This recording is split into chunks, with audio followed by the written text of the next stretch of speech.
제 착각인지 모르겠지만은요, 저희 교회 많은 성도님들이 저를 굉장히 젊게 생각해 주십니다. 그래서 목사님 젊다, 또 청년 같아, 뭐 그렇게 말씀을 하시는데, 우리 연세 드신 분한테 정말 죄송한 이야기지만은요, 저도 나이가 먹어가고 있습니다. 이게 나이 든다는 걸 깜짝깜짝 제가 깨닫는 그 순간들이 있는데, 제가 40대 후반, 80대 후반이에요. 제가 한국을 이제 갔었을 때에 이제 오랜 타양살이 하고 이민살이 하고 이제 들어와 가지고는 전철을 이제 타고 이제 가는데, 제가 읽던 책을 갖다 옆에 두고 깜빡 잊고 이제 내리려고 했습니다. 근데 일어나는 저를 향해서 옆에 있는 분이 아저씨라고 이렇게 부르는 그 순간에, 아저씨? 제가 한국 떠날 때 학생 듣다가 갑자기 아저씨 들으니까 정신이 바짝 들면서 그래, 나 아저씨지 하면서 이렇게 그 세월에 간 것을 이제 느끼게 되는데요. 한국 가니까 참 이렇게 제가 듣지 못하던 특별한 호칭들이 있어요. 이 식당을 가니까 사장님 그래요. 그래서 거기에는 다 사장님 같이 보이는 모양이었습니다. 근데 이제 쇼핑몰 가니까 또 아버님 그래요. 네, 그래서 좀 아주 기분이 참 묘했습니다. 근데 보니까 뭐 두 딸을 가지고 있는 아버지죠. 아버지기는. 네, 아직까지 뭐 할아버지, 어르신 이야기는 아직 못 들어봤어요. 근데 그거 들으면은 좀 진짜 기분이 좀 묘하겠다는 생각을 하게 되는데, 어떤 목사님이 제가 우리 교회 어르신 그러니까 어르신 하지 말래요. 듣는 사람 기분 안 좋대요. 그래서 진짜 그런가? 가만히 생각하면 그럴 수도 있다라는 생각이 들면서 안 되겠다. 저는 자주 슈퍼 시니어라는 말을 써야 되겠다 하는 생각을 갖게 되었습니다. 보면은 저도 참 이렇게 몇 해 전만 해도 족구를 이제 계속 했었는데, 보면은 이제 족구복이 딱히 날아오게 되면은 그 착지점이 있지 않습니까? 그럼 벌써 마음은 이미 거기 가 있는 거예요. 몸이 안 따라져 가지고 그냥 꼬당 하고 한번 넘어지는 경우도 있었고, 제가 그 밴쿠버에서 이제 목회를 할 때에 거기도 굉장히 전통이 있는 오래된 장로교였습니다. 한인교회였는데, 거기에 제가 30 초반에 이제 담임을 이제 30 후반에 담임을 시작했는데, 그 장로님들이 거의 다 60 넘으셨어요. 그래서 65세 뭐 이렇게 되시는 분들인데, 같이 이렇게 모여서 이제 사적인 이야기를 하다 보면은 저는 이제 가만히 듣고 있으면 계속 이제 건강에 대해서 이야기하는 거예요. 뭐 몸에 뭐가 좋다더라, 뭐 이게 찬물은 너무 먹지 말라더라, 어떤 비타민이 좋고 막. 그래서 30 후반이었으니까 그냥 저는 뭐 입도 못 대고 그냥 듣기만 하는 거예요. 그게 좋은가 보다. 근데 제가 요즘에 와서 이야기를 하면은 건강에는요, 권사님 이게 좋은데요. 그렇게 이야기하는 저를 발견하게 된다고 하는 거죠. 그래서 이거 세월이라고 하는 것이 정말 이렇게 가는 거구나 하는 생각을 갖게 됩니다. 여기 어쩔 수 없는 현실이라고 하는 것이죠. 왜냐하면 우리의 육신이 낡아가고 있기 때문입니다. 우리 이 몸이 후패져 간다고 이야기하지 않습니까? 우리가 더 젊어지지 않는 이상 진짜 어쩔 수 없이 받아들일 수밖에 없는 우리의 운명이겠죠. 우리가 좀 더 이제 늙지 않기 위해 가지고 참 노력을 많이 해요. 그래서 뭐 건강식품도 이제 사 먹기도 하고, 어떤 때는 막 고치기도 하고, 어떤 때는 막 하는데, 어떤 분이 그런 이야기를 해요. 집을 레노베이션 하면서 이렇게 좀 부분적으로 고치고 페인트 칠을 해도 원 자료가 그대로인데 뭐 어떡하겠냐라고 그렇게 이야기하시는 분들이 계십니다. 요즘 같은 경우는 정말 오래 살겠다고 그래가지고는 요즘 유전공학, 그래서 그 기술 개발로 인해 가지고는 뭐 장기를 갖다가 새롭게 만들어 가지고는 막 끼우고 막 그런 이야기들을 하는데, 가만 생각해 보면은요, 사회적인 것뿐만이 아니라 우리 개인적으로도 많은 이 관계들이 이제 단절이 되면서 이게 세월이 흘러가면 더 고독해지고, 이게 정말 사는 게 아닐 것 같다라고 하는 그런 생각이 들게 됩니다.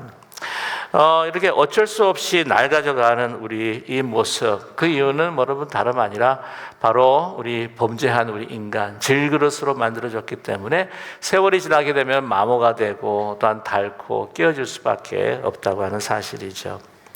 근데 이 나가고 늙어가는 그 과정에 대해서 우리가 참 힘들어하는 때가 많지 않습니까? 뭐냐면은 여러 가지 많은 것들을 상실하게 됩니다. 이 이동성을 상실하고 젊음을 상실을 하고 또한 육신의 연약함으로 오는 이 고통으로 인해서 우리는 낙심하게 된다고 하는 것이죠. 특별히 우리 여성분들 가운데는 이렇게 세월이 지나가면 이렇게 아침에 일어나서 이제 거울로 자기 자신을 보기가 별로 원치 않는다고 하시는 분들이 계세요.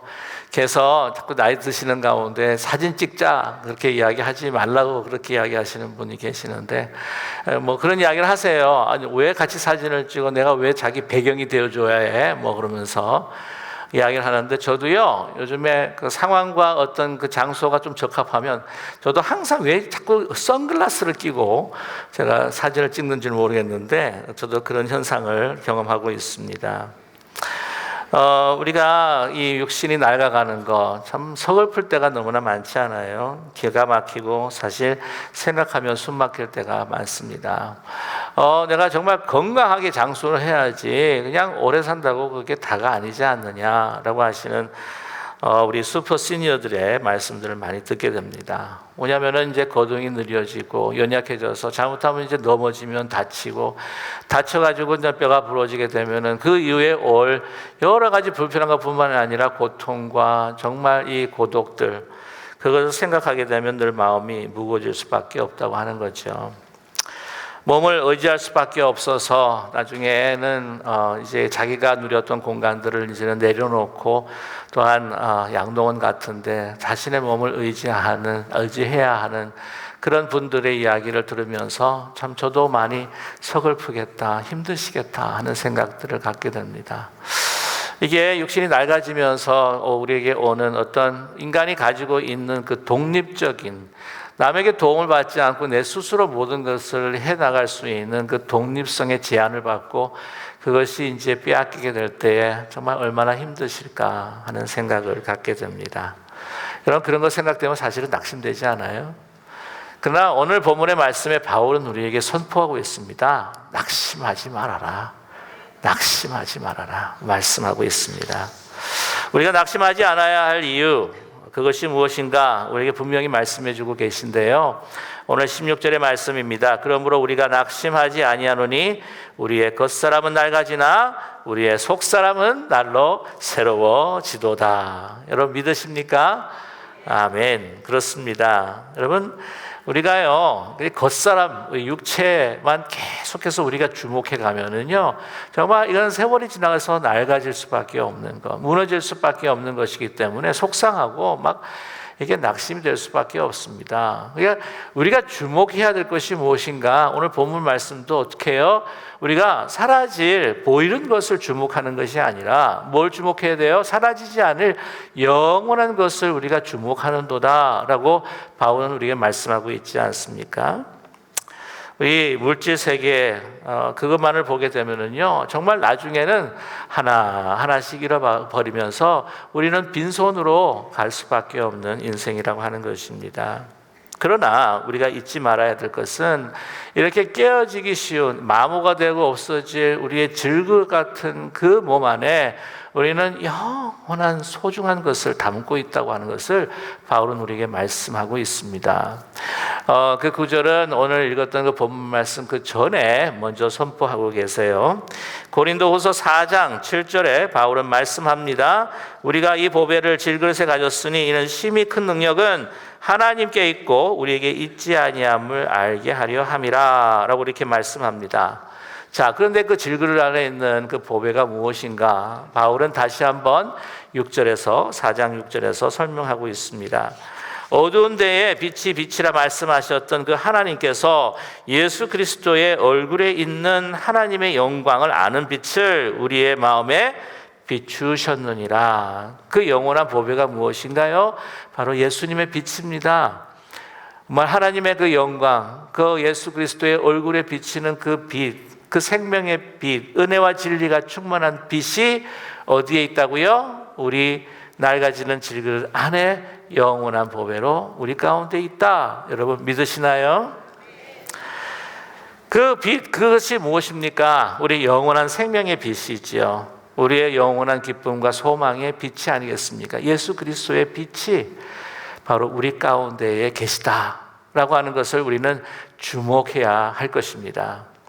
그래서 이 이탈리아에 있는 그 밀라노 대사원이라고 하는 곳이 있는데 저는 가보지는 않았습니다만은 그 대사원의 앞에 그 정문 앞에 이런 글이 걸려 있다고 합니다. 모든 즐거움은 잠깐이다. 모든 고난도 잠깐이다. 다만 중요한 것은 영생이다. 저와 여러분 안에 즐거울 것 같은 후패하고 낡아지고 또한 무너지고 깨어질 수밖에 없는 우리 질그리지만 그러나 우리 안에 영원한 그리스도의 그 보배의 빛을, 생명의 빛, 영원한 영생의 빛을 우리가 소유하고 있다고 하는 사실을 기억하는 우리 모두가 되기를 간절히 소망합니다. 고린도후서 4장 그래서 8절에서부터 10절까지 바울은 여러분 낙심하지 마십시오. 그러기에 우리는 어떻게 할 수 있느냐? 우리 8절과 10절의 말씀, 우리가 사방으로 우겨쌈을 당하여도 쌓이지 아니하며 답답한 일을 당하여도 낙심치 아니하며 박해를 받아도 버림받지 아니하며 거꾸로 뜨림을 당하여도 망하지 아니하고 우리가 항상 예수의 죽음을 몸에 짊어짐은 예수의 생명이 또한 우리의 몸에 나타나게 하려 함이라. 아멘. 여러분 그 당시 고린도 교회의 성도들은 박해를 받고 어려운 가운데 있었습니다. 그러나 그 박해 가운데에 정말 힘든 육체의 삶이었지만 그러나 예수 그리스도께서 우리를 구원하시기 위해 십자가를 지시는 그 구원의 그 고통을 함께 같이 동참하면서 더욱더 예수의 죽음이 나타난 것뿐만 아니라 예수 그리스도의 생명이 그들의 삶에서 나타났다고 하는 사실이죠. 저와 여러분 비록 우리의 육신이 죄악으로 인해서 무너지고 우리가 깨어질 수밖에 없지만 그러나 이 깨어짐과 무너짐 속에서 예수 그리스도께서 우리를 위해서 당하신 그 구원의 그 고통을 우리가 함께 같이 느끼면서 그것을 승화시켜 나간다고 한다면 우리의 육신이 낡아지는 그 가운데 속에서도 우리 안에 있는 예수 그리스도의 그 생명과 그 부활의 그 능력과 영광이 우리의 삶에 환하게 나타날 줄로 분명히 믿습니다. 여러분 여기에 그런 기가 막힌 비밀이 있다고 하는 것이죠. 여러분 우리가 이 육체, 이 물질의 세계가 무너진다고 할지라도요 그것으로 인하여서 하나님의 영원한 그 세계와 하나님의 꿈이 이루어진다고 하는 것을 우린 역사 속에서 참 많이 보아왔습니다. 지난주에도 제가 말씀을 드렸지만은 그 유대 사람들의 그 정체성이라고 하는 것이 무엇일까? 그들은 한때 그 성전 아주 훌륭하고 엄청난 그 구조물의 그 성전을 그거 보면서 또한 그 앞에 드리는 그 수많은 그 제물들의 그 제사로 인하여서 우리는 하나님의 백성이다라고 하는 자부심을 가지지 않았습니까? 그래서 그들이 어떤 하나님의 말씀을 순종하지 않고 이상한 아주 죄악을 벌이고 우상 숭배를 한다고 할지라도 그 성전이 있기에 우리는 안전하고 그 성전이 있기에 우리는 망하지 않는다고 했지 않았습니까? 그러나 여러분 그 시대를 보게 되면은요 솔로몬이 그 성전은 느부갓네살 왕에서 완전히 무너져 버리고 하나님의 은혜로서 귀환했을 때 수르바벨이 지었던 제2성전 또한 헤롯 대왕이 그것을 보수 확장을 해가지고 썼던 그 성전이 나중에는 이 AD 70년에 그 로마군에 의해서 완전히 함락을 당한다고 하는 것이죠. 그것이 다 사라지고 난 다음에 여러분 그들은 어떻게 되었습니까? 우리가 망한 것이 아니냐라고 했을 때 이제 흩어졌던 그 유대인들을 통해서 하나님께서 새롭게 유대인들을 향한 그 정체성을 회복해 주시는데 무엇으로? 말씀의 회복이라고 하는 것이죠. 토라를 중심으로 해서 다시 하나님께서 그 민족들을 세워나가신다고 하는 겁니다. 공회당에서 말씀 제사와 성전 중심이 아니라 정말 하나님의 뜻이 무엇인지 순종해야 될 하나님의 그 토라 하나님의 말씀을 중심으로 해서 공회당을 중심으로 해서 유대인의 정체성이 정말 회복돼야 될 정체성이 다시 살아난다고 하는 것이죠. 그런데 또 놀라운 것은 무엇이냐? 그러한 공회당에서 그 말씀을 중심으로 이루어진 그 공동체가 바로 신약 시대에 하나님께서 그리스도의 몸으로 세우실 바로 교회의 예표적인 사건이었다고 하는 거지 않습니까? 우리 교회가 뭡니까? 캐리그마, 하나님의 말씀을 중심으로 해서 그 말씀을 믿음으로 터전을 한 우리 교회가 그 공동체가 바로 교회인 줄로 믿습니다. 그 교회를 그 교회를 세우시기 위한 하나님의 역사의 진행이었다고 하는 것이 아니겠습니까? 놀라운 거예요. 성전이라고 하는 예루살렘의 그 육체적인 물질적인 것이 무너졌다 할지라도 하나님의 세계, 하나님의 나라의 그 계획과 꿈들은 계속해서 이어지고 있었다고 하는 것을, 더 드러나고 있었다고 하는 것을 우리는 보아야 할 것입니다. 유대 역사뿐만이 아니에요. 소로마의 역사도 마찬가지였습니다. 여러분, 소로마가 고트족이라고 해서 서고트족에게 함락을 당하고 맙니다. 함락을 당하는데, 그때 당시만 해도 여러분 아시겠지만 콘스탄티노플 황제를 통하여서 이제 기독교가 어떻게 됩니까? 국교가 되지 않습니까? 그때 자유롭게 많은 그리스도인들이 신앙생활을 하고 있었던 그 소로마 제국이 어떻게 해요? 이교도에 있던 이방인이었던 그 서고트 쪽에 의해서 함락이 됩니다. 서고트 쪽은 뭐냐면 게르만 민족의 한 서부 지역에 살고 있는 게르만 민족의 한 부족입니다. 그래서 그들은 묻습니다. 기독교를 믿는 그 소로마에 있는 사람도 있었겠지만은 그러한 이교도들이 뭐라고 하냐면은 아니 기독교가 이렇게 왕성을 하는데도 불구하고 어떻게 이 로마가 이렇게 침략을 당하고 함락이 될 수가 있느냐? 하나님이 살아계신 것이냐? 하나님의 역사는 어떤 것이냐? 그 질문은요, 이교도뿐만 한 것이 아니라 믿는 사람들도 했다는 거예요. 어떻게 이런 일이 일어날 수 있었는가? 그거에 대해서 변론을 하고 그것에 대해서 설명했던 사람이 누구냐면 여러분이 잘 아시는 성 어거스틴이었습니다. 참여록으로 성 어거스틴이 유명한 걸 여러분 잘 알고 계시죠? 근데 그의 저서 가운데 정말 유명한 책이 뭐냐면 신의 도성이라고 하는 책이 있어요. 하나님의 도성이라고 하는 것이 더 맞겠죠. 근데 그 하나님의 도성이라고 하는 것은 왜 이렇게 서로마가 이교도였던 이 고트족에 의해서 함락을 당하고 무너질 수밖에 없었느냐라고 하는 것을 그대로 설명을 해주고 있는 거예요. 첫 번째가 뭐냐면은 이 무너짐을 통해서 일단 이 로마 제국을 통해서 하나님께서는 하나님의 그 말씀 또한 그 교회, 하나님의 나라가 더 편만해지기 위한 그 도구로 사용하여 주셨다라고 그런 이야기를 하고 있습니다. 이 이교도들, 그 로마 제국 가장 번성한 그 기독교의 그 시절에 침략을 했지만 그 내용을 보게 되면은 아직도 로마의 문화라고 하는 것은 우상 숭배가 완전히 배제되지 있지 않은, 그러니까 이 기독교를 통해서 그 사회가 완전히 변화돼야 함에도 불구하고 그렇지 않고 부분적인 변화를 일으켰기 때문에 아직도 그 로마의 영광과 인간의 자랑이 있었던 그 도성은 하나님의 도성이 아니라 지상의 도성이기 때문에 무너질 수밖에 없었다라고 하는 것을 그가 강조했다고 하는 것이죠. 그래서 그는 하나님의 도성과 이 지상의 도성을 두 가지를 이야기를 하면서 이 지상의 도성이라고 하는 것은 하나님을 거부하며 자기의 잘못된 사랑 그리고 자기의 자랑으로 세워진 것이 이 지상의 도성이요, 우리 자신을 부인하고 하나님을 사랑하며 하나님 앞에 헌신하며 이루어지는 그러한 세계가 바로 하나님의 도성인데, 바로 이 하나님의 도성은 지상의 도성 이 소로마가 무너졌지만, 그러나 이 소로마가 무너지는 가운데 다시 신앙에 대한 것을 성찰하면서 회복할 뿐만이 아니라 이제는 유럽으로 말씀이 전해지는 그러한 계기가 되었다고 하는 것. 그러기에 지상의 도시는 무너졌었겠지만 그러나 하나님의 도성은, 영원한 하나님의 나라는 계속해서 진보하고 진전하며 이루어가고 있다고 하는 것을 말한 것이 바로 이 신의 도성, 하나님의 도성의 이야기에 나타난 바로 어거스틴의 주장이었다고 하는 것이죠. 저는 그렇게 믿습니다. 저와 여러분, 우리가 이 육체가 무너지고 우리의 어떤 물질 세계가 무너진다고 해가지고 우리가 낙심하지 말 것은 그 상황 속에서 더 하나님의 영광과 크고 놀라우신 계획들이 이루어져 가고 있다고 하는 것을 우리가 확실히 믿는 우리 모두가 되기를 간절히 소망합니다. 여러분, 저보다도 인생을 더 많이 사셨잖아요. 그렇기 때문에 여러분께서 경험하신 것들이 있지 않습니까? 여러분, 하나를 잃으면요 또 더 많은 것을 얻을 때가 있습니다.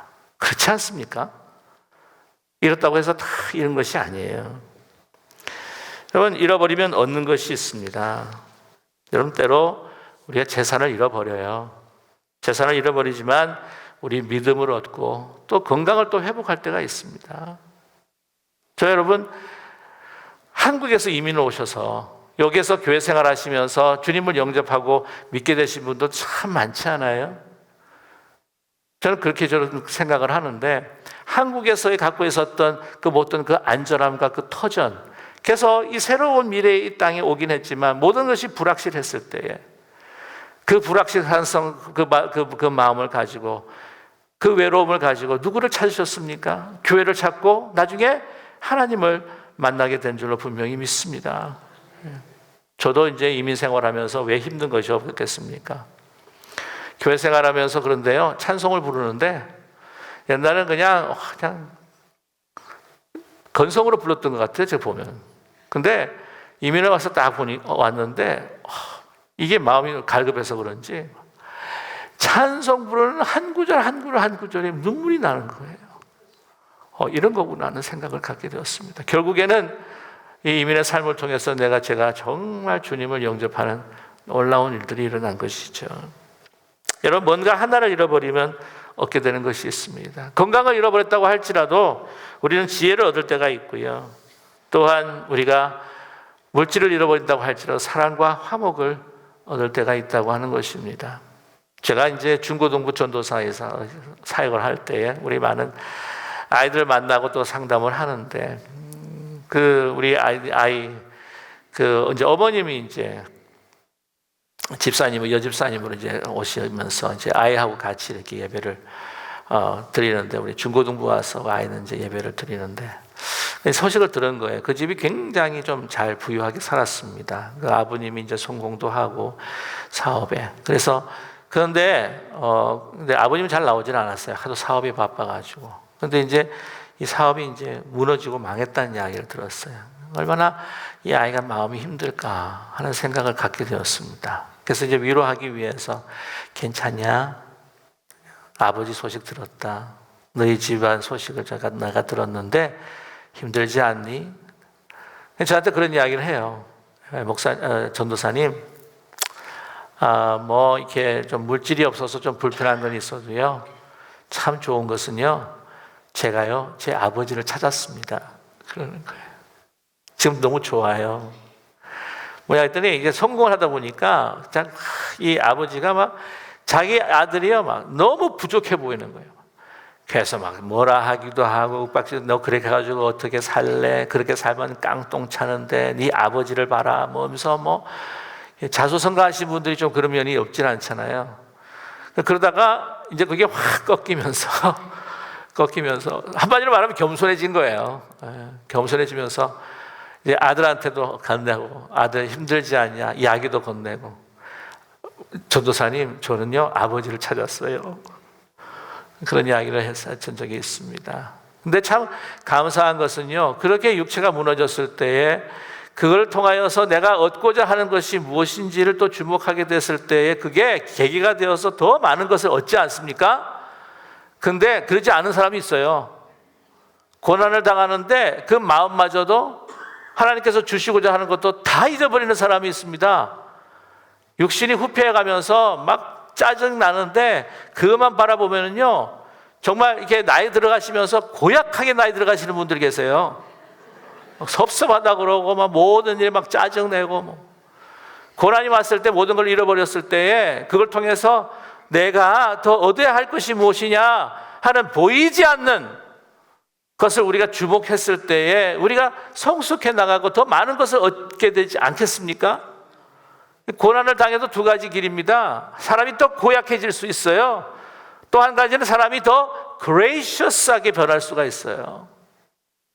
저는 날이 갈수록 많은 것들을 잃어가 버리는 우리들, 그러나 우리가 우리의 육체를 잃었기에 우리는 더 영원히 주님 아를 붙들고 하나님께서 나에게 베풀어 주시는 그 소망이 무엇인지, 더 찬란한 하나님의 은혜가 무엇인지, 그것을 우리가 묵상을 하면서 더 우리의 삶 가운데 나타나는, 다른 사람들에게 나타나는 우리의 심령이 날로 새로워지는 저와 여러분 되기를 간절히 소망합니다. 우리 보면 안타까운 것은 보통 보게 되면 이제 젊으셨을 때는 아이들 키우느라고 좀 이렇게 또 큰 집에 사셔요. 그다음 아이들 나가면 또 이렇게 줄이시더라고요. 그 다음에 또 이제 혼자 되시니까 더 줄이시더라고요. 그 다음에 나중에 줄이다가 어떻게 돼요? 땅에 한 평으로 들어가잖아요, 이렇게. 물론 이제 잘 사는 사람들은 막 무덤 되게 크게 하시는 분들도 있긴 있는데, 그래도 그 묻을 때는 그거 한 평 다 하더라고, 보니까. 그렇지만 여러분, 우리가 낙심하지 않는 것은, 우리가 한 평 되는 우리 그곳에 육신이 들어가도 우리에게 영원하신 우주보다 더 큰 천상의 세계가, 하나님의 본향이 우리에게 열리지 않습니까? 저와 여러분, 잃어버린 것을 주목하면서 한탄할 것이 아니라, 내가 잃어버린 것을 통해서 내가 이 깨어지는 몸 가운데에 깨어질 때에 그 안에 있는 그 빛들이 그 깨어진 틈, 무너진 틈을 산으로 환하게 비춰나듯 더 그 아름다운 소망을 붙들고 살아가는 저와 여러분 되기를 간절히 소망합니다. 여러분, 바울은 감옥에 갇혔을 때 내가 왜 감옥에 갇혀야 돼 하지 않았습니다. 그러나 하나님께서 주시는 그 마음을 가지고 그 시간 서신을 쓰면서 다른 교회들을 사랑하며 다른 교회들에게 그 서신을 보내지 않았습니까? 그 노구로 밤모섬에 갇혔던 사도 요한을 우리가 생각하지 않을 수가 없습니다. 내가 왜 여기에 이 노구에 갇혀야 되느냐? 모든 것이 불편했겠죠. 모든 것이 힘들었고 추웠겠죠. 많은 것들을 상실했겠죠. 그러나 그 밤모섬에서 그는 성령으로 이끌려 하나님의 천상의 예배를 보고 이 땅의 종말과 하나님의 역사의 주관하심을 써내는 요한계시록을 써내려갔다고 하는 사실을 기억하는 우리 모두가 되기를 간절히 소망합니다. 여러분, 이런 것에 주목하지 마세요. 그보다 더 크시고 놀라우신 무엇을 하나님께서 나에게 주실 것인가? 이미 주셨던 하나님의 향한 그 생명의 빛을 우리에게 주신 것, 그 빛을 이제 우리의 자랑을, 우리의 모든 육체의 어떤 그 능력을, 그런 것들 다 내려놓고 온전히 주님만이 나타나는 정말 그레이셔스한 삶을 매일매일 우리 심령이 새롭게 되는 우리 모두가 되기를 간절히 소망합니다.